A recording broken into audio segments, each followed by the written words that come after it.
نواسۂ رسول کو ضرورت پڑی کہ اصلاح کرنے کے لیے نکلے. کس کی؟ امت جد کی، یعنی اپنے نانا کی امت کی اصلاح کے لیے نکلے گھر سے. تو عزیزان محترم دیکھیے، میں نے کل بھی یہ جملے آپ کی خدمت میں کیے تھے کہ ہمارے جو مقرر ہیں، ہمارے جو تحریر کرنے والے ہیں، وہ اکثر کیونکہ ایک گروہ ہے مبلغین کا، ایک گروہ ہے مصلحین کا، جو یہ کہتے ہیں کہ ہم چونکہ امام حسین کے ماننے والے ہیں اور امام حسین اس وجہ سے نکلے تھے کہ امت جد کی اصلاح کریں، تو ہم بھی معاشرے کی اصلاح کے لیے تبلیغ کرنے کے لیے نکلتے ہیں. یہ آپ نے سنا ہوگا، اکثر آپ نے دیکھا ہوگا تو ان کی تحریروں میں، اپنی تقریروں میں لوگوں کی اصلاح کرتے ہیں. سلمان پڑھے محمد وآل محمد.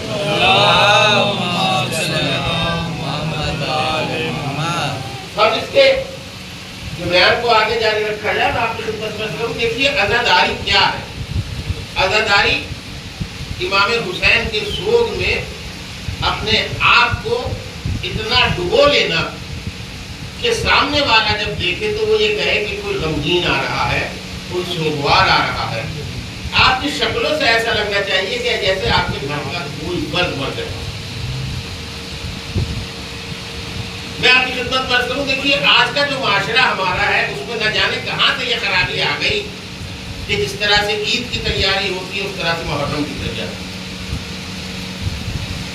یہ عجیب معاشرہ ہمارا ایک طرف چل پڑا ہے کہ محرم کے لیے نئے کپڑے سلوائے جائیں گے. جب تک کالا نیا کپڑا پہن کے ہم گھر سے نہ نکلے تو پتہ ہی نہیں چلے گا کہ ہم شیعہ ہیں.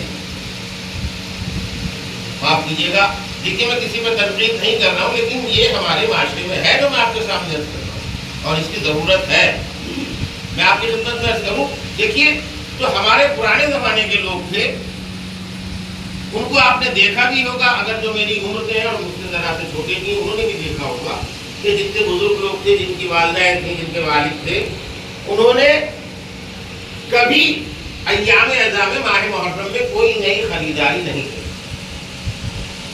کیا وہ نہیں کر سکتے تھے؟ نہیں، وہ جو پرانا کرتا ہوتا تھا اس کو کالا رنگ لیا گیا اور وہ زیب تن دیا. یہ ہے یا نہیں؟ ہم نے کب تک دیکھا ہے.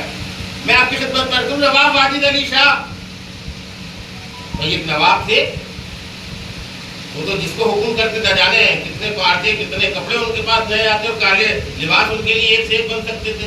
لیکن وہ نواب، اپنے وقت کا نواب، اپنے پرانے کرتے کو سیاہ رنگ کے جو پہنا کرتا تھا، تو آپ ذرا اندازہ لگائیے کہ وہ نواب بھی یہ جانتا تھا کہ امام حسین کے سوگ میں ماہ محرم میں یہ نئی چیز خریدنی جو ہے یہ بالکل جائز نہیں. اور ہمارا یہ دستور یہ بن گیا ہے کہ جب تک، یعنی آپ بقرعید پہ اپنے بقرعید کی تیاری کرتے ہیں، لیکن ادھر بقرعید ختم ہوئی اور آپ کی تیاری شروع ہو جاتی ہے محرم کی خریداری، محرم کے کپڑوں کی. حد تو یہ ہو گئی ہے جب دکانداروں نے لکھنا شروع کر دیا ہے محرم کے کپڑے ہمارے یہاں ملتے ہیں. اب یہ بتائیے آخر محرم کا کپڑوں سے کیا تھا؟ محرم کا کوئی کپڑوں سے تعلق ہے؟ ارے بھائی، جس کے پاس سیاہ کپڑا نہیں ہے تو کیا وہ عزادار نہیں ہوگا؟ جس کے پاس سیاہ کرتا نہیں ہے کیا وہ عزادار نہیں ہے؟ جس کے پاس سیاہ کرتا نہیں ہے اور وہ امام حسین میں آنسو بہا رہا ہے تو کیا وہ عزادار نہیں ہے؟ یہ بالکل غلط ہے. یہ اپنے آپ کو زیب تن کرنا، نئے نئے کپڑے پہن کے مجلسوں کے اندر شرکت کرنا اور ایک دوسرے کے اوپر فوقیت سمجھنا کہ دیکھو میں نے ایسا پہنا اور میں نے ایسا پہنا، یہ عزاداری کی دلیل نہیں ہے. عزاداری کے لیے تو عزیزان محترم بہت ہی زیادہ آپ کو اپنے آپ کو ایسا کر کے چلنا ہے. جیسا میں نے ابھی عرض کیا، بھائی آپ یہ بتائیے آپ کے گھر اس امت میں ہمیں ایک نہیں بلکہ 12 امام اور سب سے سب محمد پروردگار ہمیں عطا کیے ہیں. اور ہر دور میں کوئی دور ایسا نہیں ہے کہ محمد کے بعد کوئی دور ایسا نہیں ہے جو محمد سے کھائے. آج کے دور کا بھی محمد پڑھتا ہے سب کے اوپر نظر رکھتے ہوئے. عزیزان محترم دیکھیے بڑا عجیب مسئلہ ہوتا ہے. میں نے آپ سے کہا نا کہ علی ولی اللہ کہنا جو ہے وہ لوگ یہ کہتے ہیں کہ یہ علی ولی اللہ جو ہے شیعہ ہے. ایسا کچھ نہیں. علی ولی اللہ کہنے سے کوئی شیعہ نہیں.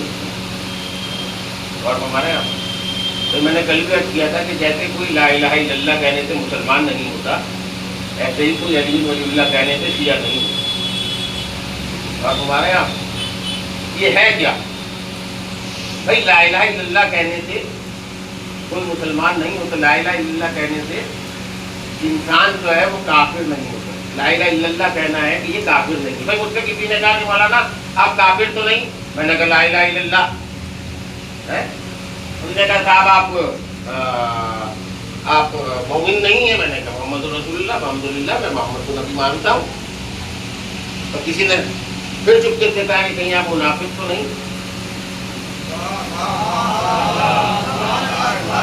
بھائی جیسے ہی کہا کہ کہیں آپ منافق تو نہیں، میں نے کہا علی ولی اللہ۔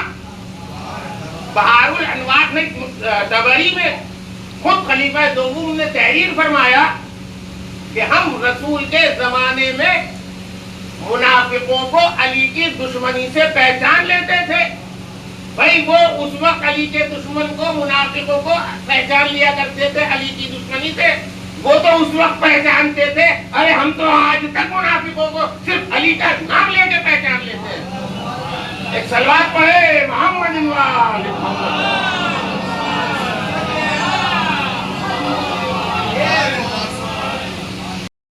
جس کو معصوم کہتے ہیں، جو معصوم ہے، لوگوں نے کیا کیا؟ معصوم کو چھوڑا، ظالم کو پکڑ لیا۔ معصوم کو چھوڑا، ظالم کو پکڑ لیا۔ اور امام حسین نے کیا کہا تھا؟ دیکھیے بچے خاص طور سے اور نوجوان توجہ دیں۔ امام حسین نے کہا میں ہجرت کر رہا ہوں اس وجہ سے کہ امت محمد کی اصلاح کروں، اپنے نانا کی امت کی اصلاح سے۔ اور امام حسین کے یہ الفاظ بھی ہیں،